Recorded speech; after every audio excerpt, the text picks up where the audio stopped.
Hi there, this is Christian Dye in January 2025, and thank you for joining the Doctors Investing in 2025 webinar, the Ultra High Net Worth Playbook Revealed. So this goes out to my clients and also guests who want to know what are the ultra high net worth investing in 2025 and a bit of a market update. So just as always, this is a webinar. It's a report based off of information that I've been gathering. This is not to be considered financial advice. You want to work with, your team, your accountants, your financial advisor, to ensure that anything that you take from this is, of course, corresponding to what you are doing and your outcomes and your goals. So I want to dive right into it. The S&P 500, the stock market, has had a wonderful run in the last few years, including this last year. So as you can see, since 2020 till now, in the last 5 years, it has had four double-digit returns. So only a couple of times in our history has it ever had such a run such as this. So that might be concerning to some, or for those of us who have been investing in, of course, the stock market, we have seen wonderful returns. So what can we expect looking forward? So the 2025 stock outlook, this is based off of Tom Lee from Fundstrat, and he's somebody that I follow quite closely. He seems to get it right more often than he gets it wrong. So one of the big things is that they do believe that the U.S. equity market will continue to go up. So if you're in the stock market, absolutely, you should stay in.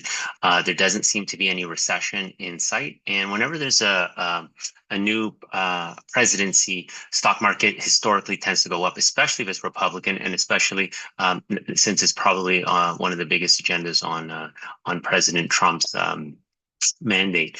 So last time he was elected as president, the stock market went up, and this year, of course, since there's no recession in sight, and because of some of the activities that he's doing, it's expected to go that way.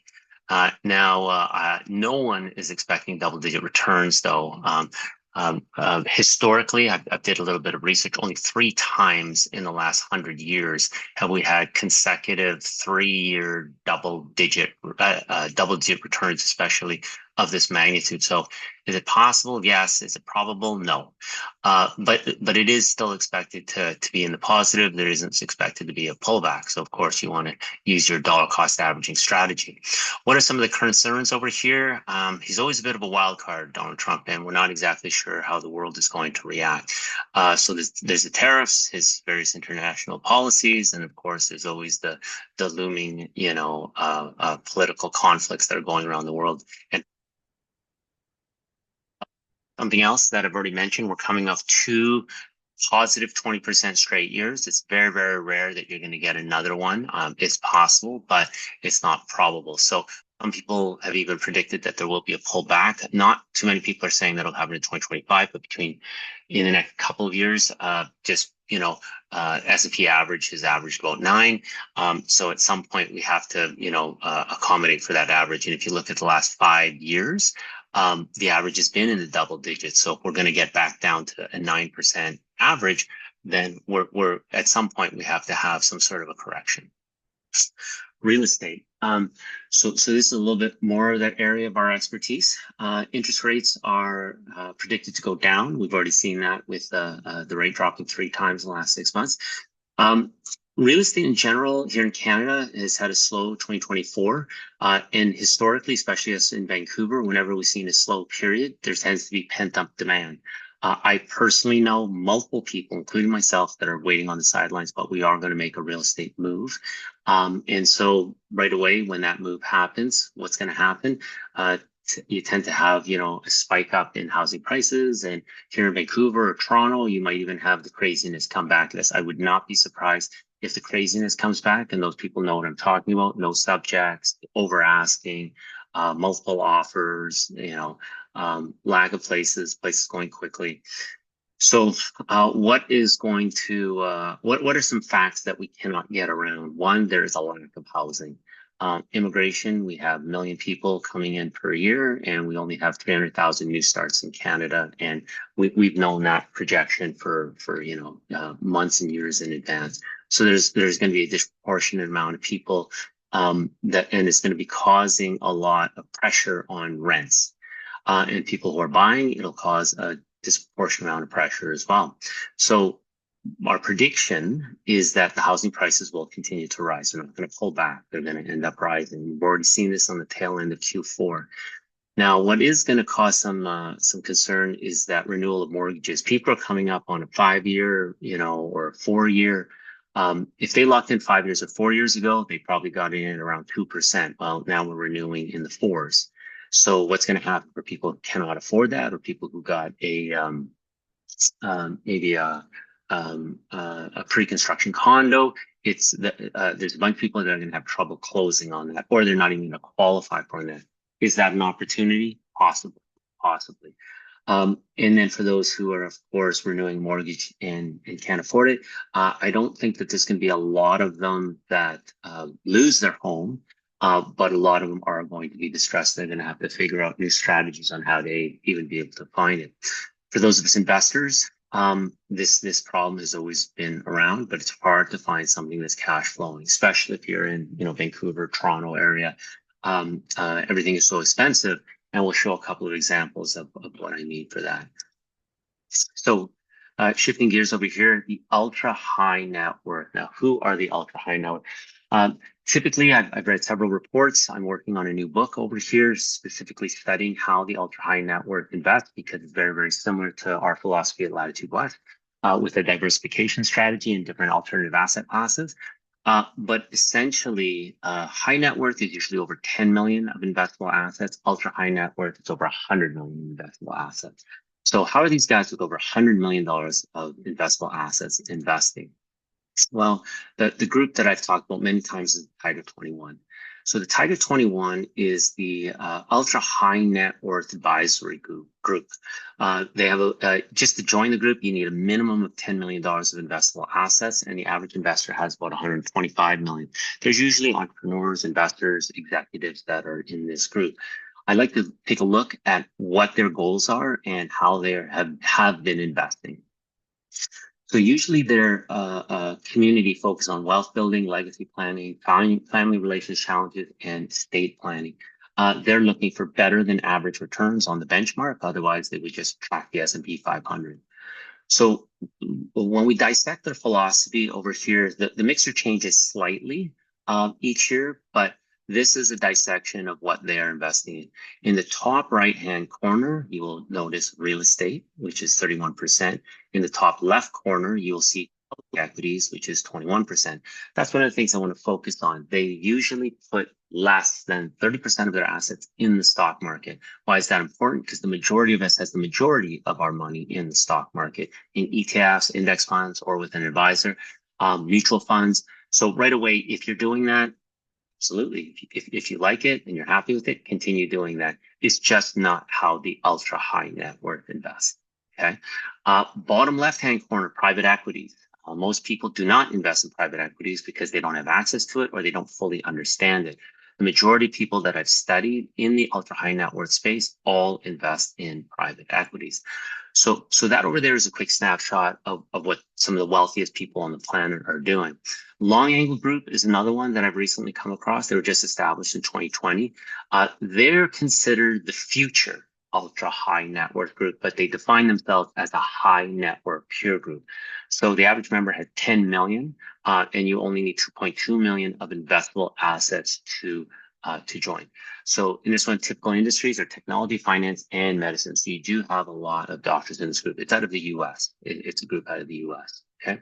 So if we dissect the younger investors between 30 and 39, where are they investing? They favor private equities and real estate. So you notice that it's not until people in their 40s and 40s to 50, age 40 to 60, do they shift towards public equities. Now, it doesn't mean they don't have public equities. They just don't have a lot of it. I think the younger investors know that there are higher returns with private equities and there's greater advantages with real estate as well. So again, this is what the Long Angle Group is doing. So I came across this wonderful, wonderful book, and I highly recommend it. It's on Audible, and you could also get it on Amazon. So I read it in one sitting just because I was so fascinated by it. So it's called Why Doctors Don't Get Rich. It was written by an orthopedic surgeon named Dr. Tom Burns. He is a member of the Tiger 21. So of course, this person is significantly older, and he's sort of gone through end-to-end residency, fellowship, career in orthopedics. And what to make a long story short, what he noticed was he did not want to live the financial life that his, elder peers were doing. He realized that it was a grind. He realized that they were constantly trading money for time. They were not trading, they weren't creating true wealth through passive income in the form that they couldn't walk away from their job. Um, Funny enough, another fascinating thing is he's good friends with Robert Kiyosaki, Rich Dad Poor Dad. And one of the ways that I didn't know this, and I'm a huge Robert Kiyosaki fan, and maybe you've read Rich Dad Poor Dad, he bought the first copy of that book that was ever published. Now, I don't know if it's true, but that's the way the story goes. There was 1,000 copies self-published by Robert Kiyosaki. He bought the very, very, very first copy at a car wash, enjoyed it so much, he bought the rest of the copies, which were like 20 copies, and he established a relationship with Robert. But this guy obviously is a fantastic investor, and his mandate now is to just help doctors essentially build wealth, what he calls wealth, and a lot of that is through passive investing. What he says are the problems is lifestyle inflation, lack of diversification. He's not a big promoter of the stock market, and he gives all these reasons why in one of his chapters. And he finds that too many physicians are trying to do it themselves. And that's another problem because they have such lack of limited information. They make a lot of mistakes in the same way that he does, the same way he did. So he believes a lot more in trusted groups and trusted advisors who have only his best interest in mind. So please pick up this book if you have a chance. It's got some great messages in there. So index funds. So I know a lot of people will invest in index funds, and our firm invests in index funds as well. So why invest in index funds if you are a physician? You have time constraints, so it's a nice, easy set it and forget it. There's the simplicity of passive investing, and of course, you're saving on the fees. Now, do I like index funds? I do. Well, what don't I like about index funds? Well, there's only one real issue with index funds. You're just not going to get rich. You are going to solve all these other problems with the passive investing, keeping up with the benchmark, saving on the fees. But the math just shows you're not going to get anywhere close to what the ultra high net worth are doing.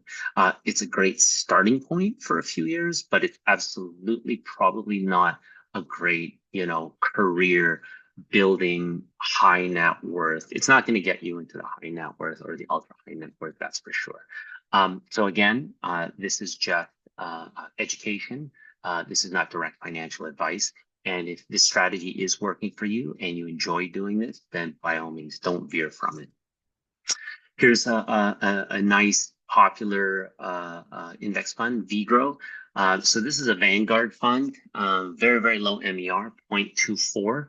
And what you'll notice about this fund is that since inception, it's done about 8.61, which is about right with an 80% stock to bond mix. It's got a mixture of international, not just US equities.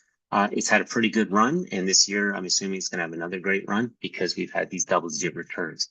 So one thing I want to point out over here is the standard deviation, 11.21%, and it's got a Sharpe ratio of 0.4.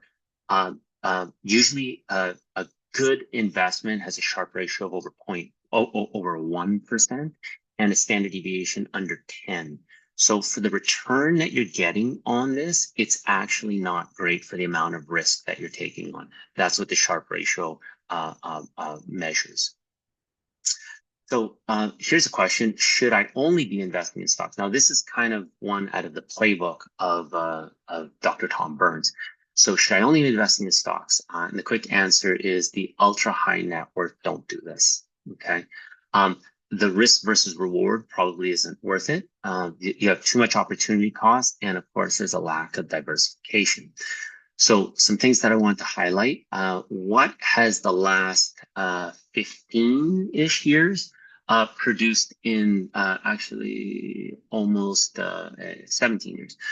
What has these last years produced? What we'll notice is we've had some really, really good years, except we've also had some bad years. So I've done the math.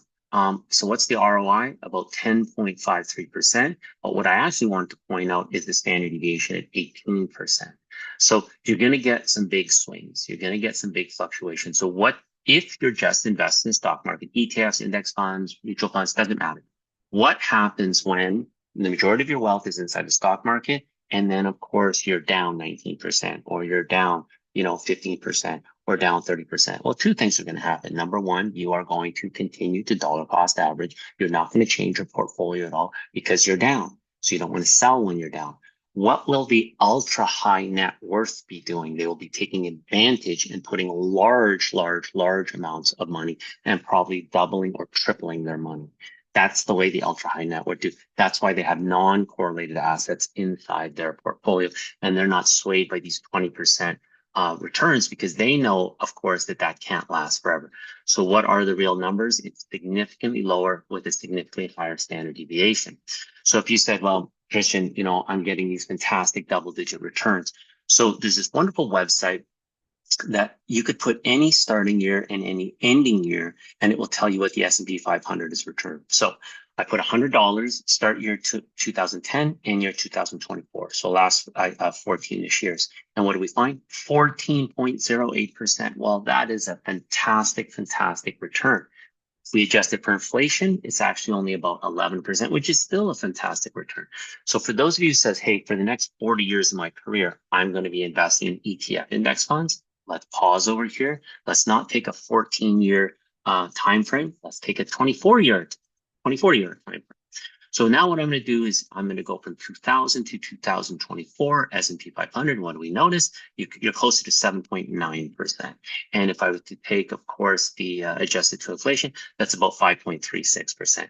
If this strategy you're totally okay with and keep doing it, I'm just giving you the real numbers. With the one issue over here, you will not become high net worth and definitely not ultra high net worth. All right, so I want you to imagine this. I want you to imagine that you've built up an enormous amount of wealth and now you don't want to hand it over to, an advisor because you have so much wealth, you decide to bring in your own team. You hand pick your own team and you just pay them fees. Okay. They make no money from you if your stocks do well or your real estate does well. They're just being paid to grow and preserve your wealth. Now, what I've just described over here is the single family office, SFO. So a single family office, their goal is to outperform the benchmark, minimize taxation, reduce volatility, and diversify assets. So single family offices become very popular because more and more people, more and more families are becoming wealthy. So the average net worth of single family office is about 3.8 billion. They pay over $1 million in advisor fees. And there's about 8,000 of these worldwide. So the average team size that this family will employ is about between 5 and 15 people, just with those objectives in mind. So RBC did a report on single family office, and they were talking as a survey to the team that was designed to build their wealth. And here is one of the survey questions. Private markets will outperform the public markets over the long term. 75% of them agreed with this.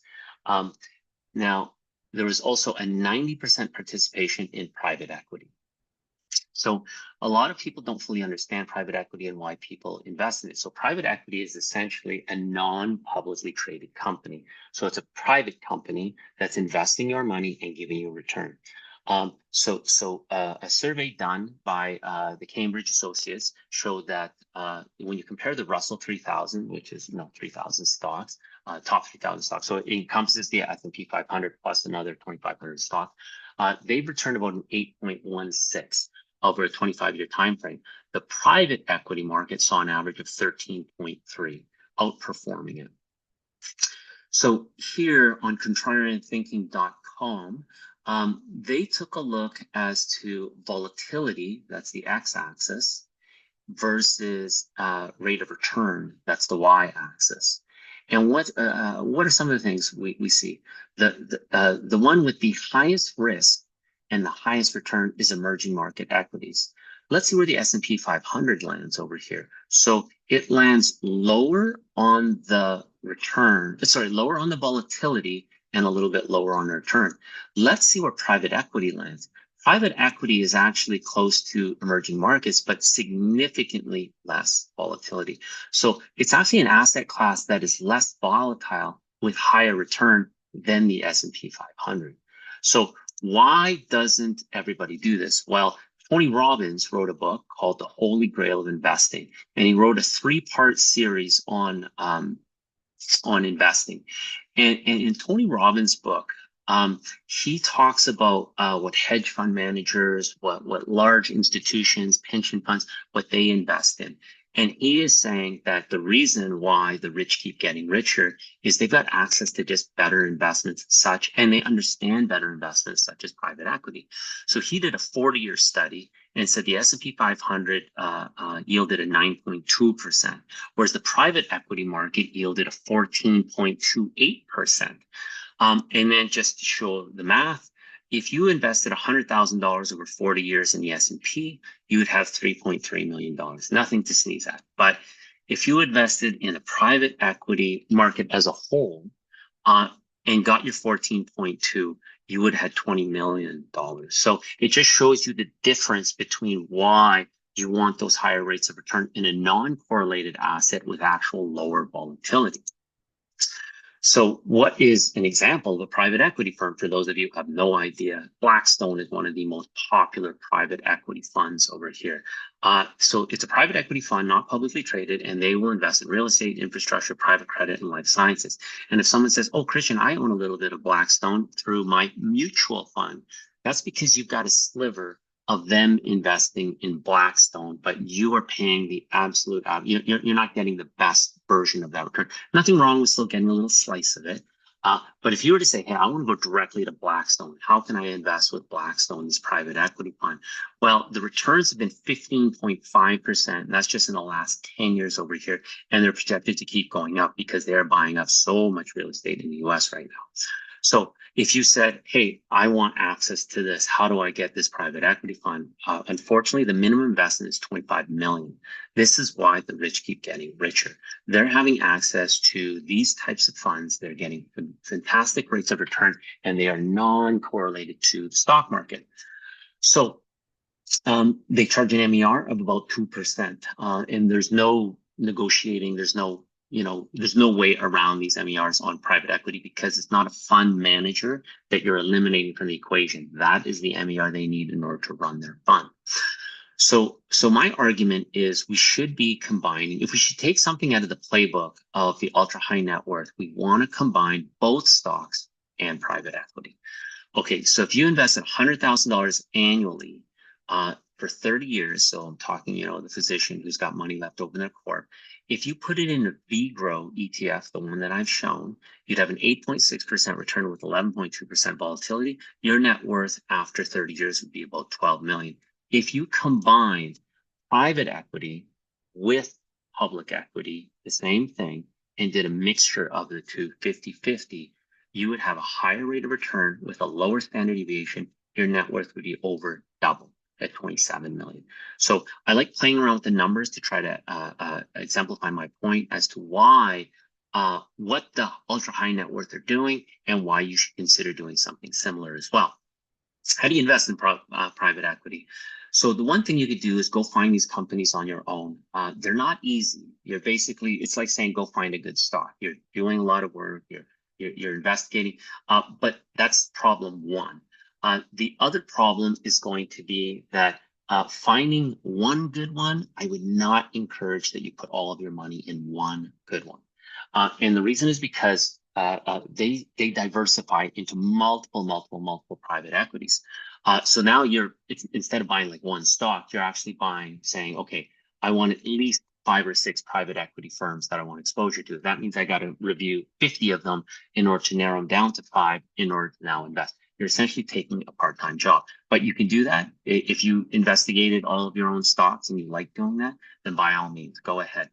There's no way you're going to get around the MER of the 2%. So it's an easier way to do that over here. Use an EMD advisor. So if you have an EMD advisor, which is Exempt Market Dealership Advisor, then they do the research for you.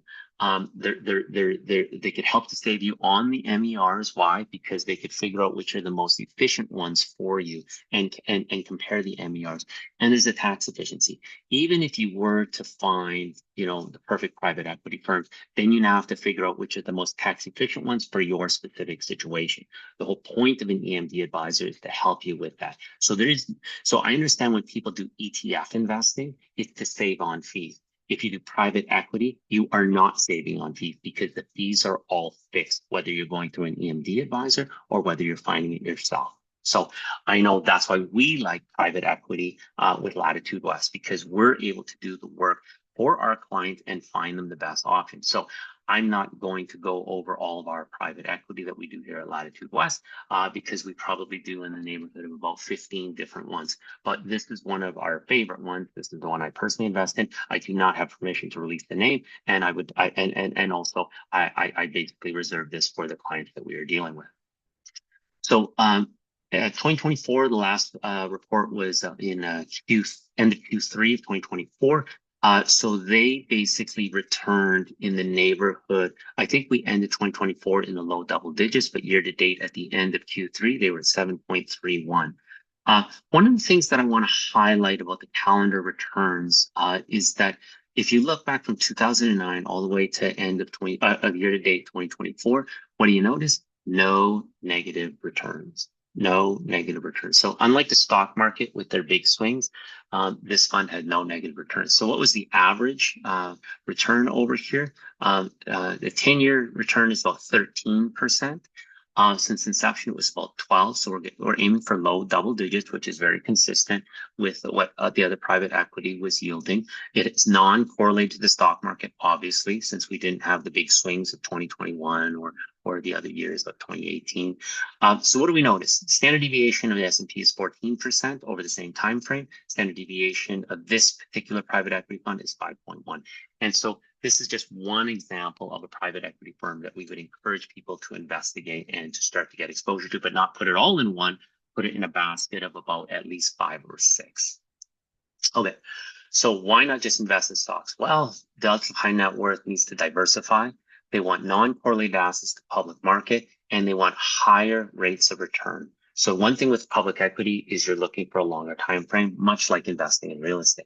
So the challenge is finding good private equity investments. 2, there's usually a large capital investment. And 3, oftentimes if you go directly to them, you need to qualify. You usually need to be an accredited investor or have very, very high minimums. All right, let's shift gears over here, real estate. I just did a study for a book that I'm working on. About 7% of the average investor invests in rental real estate, whereas the ultra high net worth and high net worth, 89% invest in real estate. And of course, if you read my first book, Break Our Wealth Ceiling, it basically says how ordinary people have created extraordinary wealth with real estate. So the percentage of single-family offices that invest in real estate is similar to the same percentage of the Tiger 21 and the Long Angle Group, which is an incredible amount of participation. Usually what it looks like is somewhere between 30%, sometimes a little bit more, sometimes a little bit less of that participation. So some of you might say, hey, I buy real estate, or maybe why don't I buy real estate? So do-it-yourself real estate. Here's going to be some of the challenges for those of us who are living in Vancouver over here. You might say, okay, I'm going to buy this Vancouver place. Vancouver always goes up. So this is a $2.6 million house in Vancouver, 20% down payment. You need about $500,000 to invest in this. I'm going to use a 4.25% interest rate. So here is some of the problems. What is the rent that I can get for something like this? $5,500. I did the research. I did the research as what you could rent this house for. Well, $5,500 is what you'll generate in rent. So here comes the problem. The rent does not come even anywhere close to covering the mortgage. You may have experienced this yourself.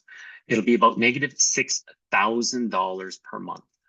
That's how high it is. The mortgage on this $2.6 million house off of 20% down payment is going to be about $10,000 per month. Rent won't come anywhere close to that on top of all of the other fees. So is this still a good investment? It's actually not bad. I used 7% value appreciation, which is fairly high in Canada. our averages are much lower than this. So I'm being generous with the value appreciation, and the reason why you might say, oh, it's even higher than that, Christian. Yeah, but I'm using a 30-year time frame. I don't want to just pick the best years. So what's my IRR? What's my return? About 10%. If I'm going to get 10%, I'd be better off sticking this in the S&P or in private equity, something of that sort, and then forgetting all the hassle, plus the negative cash flow is brutal. The cap rate is very low, 1.79%. So if we take a look at the cash on cash return, every single year you're cash flow negative. And most people do not like to be cash flow negative, especially as real estate investors. Is it a bad investment? It's not terrible because you still will make money because Vancouver real estate keeps making money. But the problem is the cash flow. What we want is a high IRR rate of return, and we want high cash on cash return. So again, I'm not going to, for our clients over here, we look for cash flowing real estate. Why?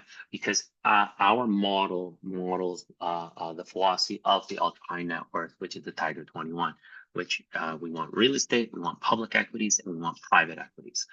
So, I'm going to show you guys two properties over here. And if you said, oh, there were no deals in 2024, there are no deals in 2024, you weren't looking in the right places and you weren't working with the right team. So this was a deal in 2024 that was sold.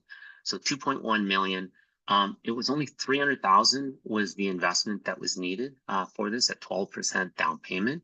It was a multi-unit. We were able to negotiate the deal with the lender. So this is 8 units over here, 2.1. Now let's take a look at the numbers. We were able to get on the rent side, $14,800 a month in rent. So remember, it's a $2.1 million. And we got $14,000 a month in rent. Nowhere close would you get that in Vancouver. But here's what the numbers look like. It was cash flowing, about 6,000, over 6,000 per year. Not too bad. But we had a 14% IRR, which is wonderful, and over a 4% cap rate, which is also wonderful. Can you find this on your own? Probably not, because this thing was never listed on the public market. This thing was never listed. This is all private deals. You have to have a relationship with the realtor or with the builder, which is why the average investor is going to have so much trouble finding a good real estate deal. So what do we notice on the cash on cash return? It is positive, nice, generous positive, and it gets even better as the years go further. If I was to exit this deal on the 20th year, I'd be getting a 16% yield annually on my money if I kept it, and I'd get a 14% annual rate of return based off of $306,000 investment. This was another one that was sold in November of 2024 to one of our clients, $4.4 million, and this was a 16-plex. The entire investment was $613,000. They used the corporate money in order to invest in this. We were able to get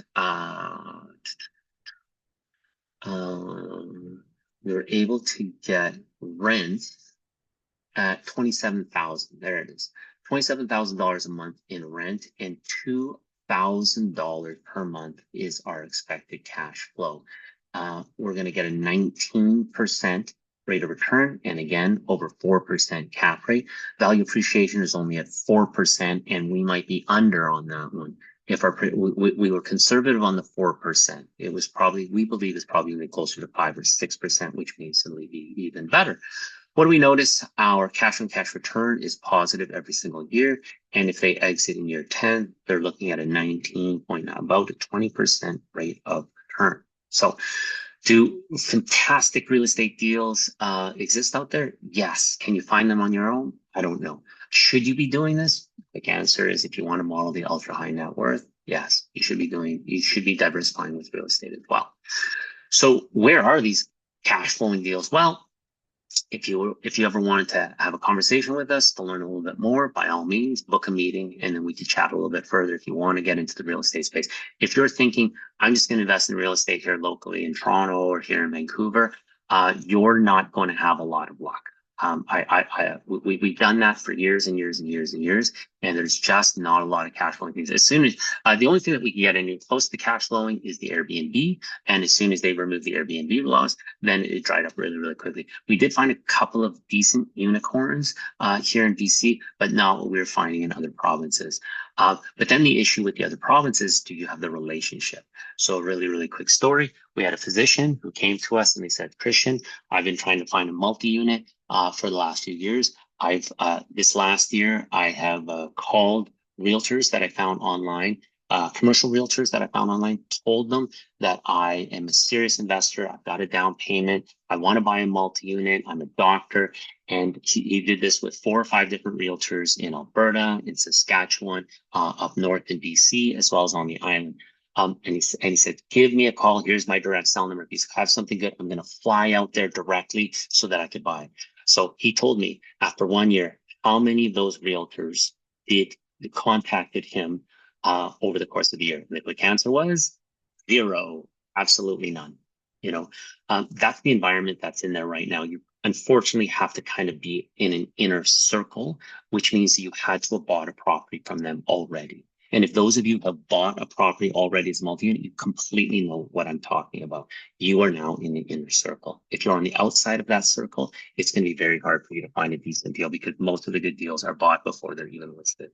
So this over here is the type of research that we do. You can see where immigration is going. It's a little bit of a hint of where the deals are going as well. But there's a lot of different factors that go into that. This over here is a 20-year projection of what's going to happen in Canada on an annual basis for immigration coming in. So if you are interested more in real estate, February 1st, we're having a live all-day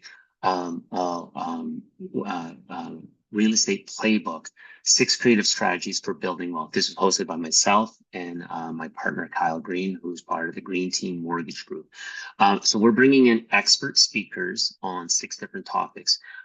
Beyond borders, where smart investors are looking outside of Canada. So we're having somebody who's taking a look where Canadian investors are investing outside of Canada, specifically the US and Mexico. Where are the deals in the US and Mexico? Unlock hidden value. This is multi-units. So if you're thinking of putting a multi-unit on your Vancouver property or thinking of buying a Vancouver property and putting a multi-unit on it, we have a speaker who's coming in to explain the process, explain whether that's even a viable investment or not in today's climate, and what the procedures look like in order to the permitting procedures as well. So that actually is not a bad play with the multi-units in Vancouver. Who's leading the pack on the best real estate private equity in 2025? I've already described a little bit of private equity, but we're going to have an expert come in and say, here's the private equity deals that we find that are still going to do well in 2025. Is flipping a property still a good idea in 2025? Like buying a property, rehabbing it, doing a BRRRR method, and then flipping it. We're going to have an expert come in for there. And then commercial real estate, we're talking industrial, multi-unit, commercial and retail, industrial. So where are those hidden deals in Canada right now? And Canada's multi-unit gold mines, where to find the best deals. I will be the one speaking on that one over there. So it's at the Delta Convention Center. So it does cost money. There's catered lunch at the Delta Hotel. There's also a cocktail networking hour with the speakers as well as the other investors inside. Tickets are $199. You may have, we had an early bird special, but unfortunately that's already passed. So tickets are $199. If there's 2 of you, we can get the second one at a 50% off. There's the QR code there. Quick little one for everybody listening. I had 15 tickets that were $149. It was kind of like a bit of a leftover, my early bird special. I still have 5 of those left. If you want those, if you would like to come at the $149 level on the discounted one, it's sort of a first come, first serve. But don't scan the QR code. Email my assistant directly at melissa@latitude-west.ca. And then for the first 5 people, we'll give you the discounted one at $149. If we email you back and say that, sorry, they've already all gone, then just use the QR code and then just register to that. So if you're interested in real estate at all, or at least getting better information, try to come to our live event over here. So this over here is what I believe is a playbook that we use at Latitude West, but it's a playbook straight out of the Tiger 21.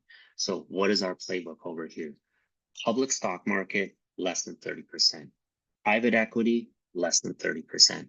Real estate, try to build that as much as possible, but at the very, very least, start at around 25% of your portfolio. Fixed income portion, if you're incorporated, what you want to use is something that builds up CDA credits. That's a completely different conversation. If you want to talk about what a CDA credit is, we could talk about that. So this over here is something straight out of the playbook. This is what we aim for. Private equity, we want a return of between, uh, uh, private equities, we want somewhere, of course, on the low side, not to go over under 8, but really we're aiming in those low double digits up to 14. Real estate, we want a cap rate over 4%, and we want to try to invest with less than a 20% down payment. Public equities, we're expecting somewhere between 6 and 10, and we have an ETF platform to keep the fees low ourselves. And fixed income, we want something with about a 4% return, which is not too sexy, but the CDA credit of 150%, that's the sexy part. And again, we don't have enough time today to talk about that. But Latitude West, for those of us who are already clients, what's our competitive advantage? We're fee for service. So we have no unbiased advice. If you said, I want to do what the ultra high net worth are doing, we can give you advice on your situation, and then off you go and put it into place. We specialize in real estate as well as private equity. We have inside relationships on the real estate property. So when you sort of said, oh, I'd like access to these deals that I can't get because there's no way I'll ever find them on the internet, or if I try to do it myself, we've already established a lot of those relationships, and because they already know us, they already know our clients, they know we've already pre-vetted them. If you were interested in just kind of having somebody do all of this for you, and we do have investments in the public stock market, but we just have a low fee ETF. We're not trying to beat the benchmark. We're more or less trying to match the benchmark on the ETFs. Just all we're trying to do is to have exposure to the stock market, but we want to keep our fees as low as possible. So thank you guys for joining. If you're ready to learn a little bit more about me, I'm happy to connect. If you're an existing client, but we want to re-engage and talk a little bit more about what you're doing in 2025, by all means, set up a meeting. So it's cdy@latitude-west.ca. QR code is there if you just want to formally book a meeting. So what I'm going to do is if there's any questions, you could throw it in the chat. I am going to stop the recording over here. And for those of you who are re-listening to this on YouTube or something like that, then by all means connect. And I hope, if for nothing else, you now know what the ultra high net worth are doing. And if you want to model them, then by all means do it. If you feel what you're doing is adequate on your own, then keep doing it. But have a great 2025, and I will. I hope to see you guys next time.